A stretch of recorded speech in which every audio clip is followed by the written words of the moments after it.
Hi everyone, welcome to Talk of the Town. I'm Robyn Zimmerman, and with us now is our partner Steve Gaito.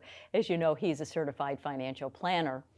And a month ago, when we did his interview on a Tuesday, we had a great interview. Well, the next day he started having some symptoms, some pressure in his chest, and ended up having 4 stents put in. Steve, it's a miracle. You were just telling me more details about what happened on that day. And what a blessing that you got to the hospital, you listened to your body, and you got to the hospital. So welcome. Yeah, well, I feel very blessed. Heart issues have run in my family, and so I take it very seriously. But there was just something different this time that said, go get it checked out. And when I went to the hospital, they looked at my vital signs and said, I don't think there's anything that's really here that's wrong.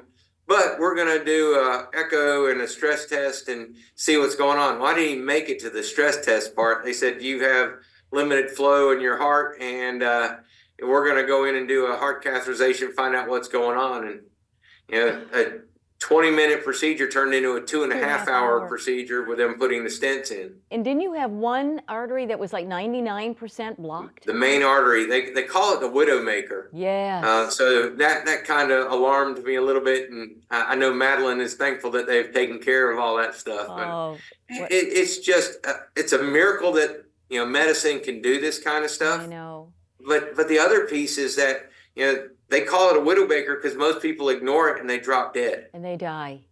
And that's really, if I've got a message from today's interview, it's if you feel anything, get it checked out. It's really worth the time and effort to do that. Amazing. Oh, well, it's such a godsend that you are with us, and you're starting your cardiac rehab. But what we're going to do is kind of parlay that as an analogy to retirement planning and ignoring things like taxes and insurance and not understanding all of that. So you want to kind of make that transition for us? So actually, I wrote an article for Blue Ridge Christian News when I was sequestered in my house and couldn't leave. So I had to do something. Really, if you think about it with retirement planning, it's not what we know that hurts us. And right now, you turn on the news and you see the stock market is hitting all-time highs. And that's great if you feel real comfortable. But there is a lurking, let me get the word out there, lurking challenge that's out there. And that's a market correction. It's increased taxes. It's a healthcare event. All those things can upset the apple cart. And so the sooner you address those and deal with them, the better you're going to be.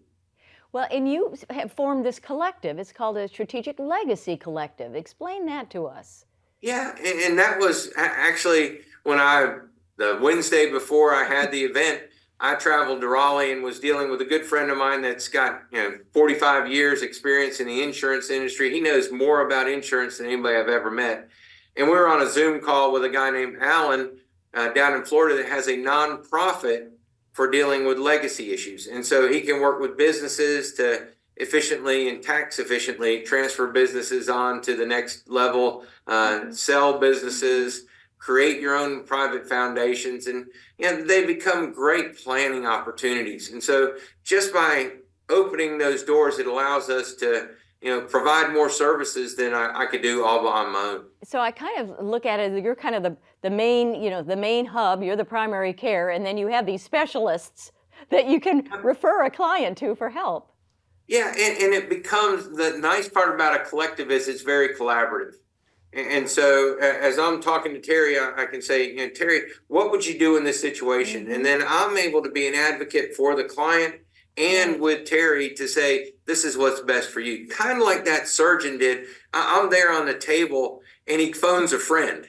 He literally calls another doctor to ask for his opinion on it. And that's really the backbone of a collective, is to have that expertise that you can pick up the phone and deal with it. And it's not an official partnership, you were saying earlier. It's a collective. Yeah. And so creating a new company, while it would have looked nice and it could have fancy titles and everything, it just created a lot of work that wasn't necessary. In reality, we're all experts in the fields that we work. Why, I guess, water it down by having it under one umbrella? Well, Keep on keeping on, my dear. I'm glad that you are on the backside and you're doing well and you're starting your rehab. And what a blessing that you're continuing with this great work. Thank you for your service. I'm glad to do it and look forward to what's ahead. Thanks, Steve. We'll see you next time. All right.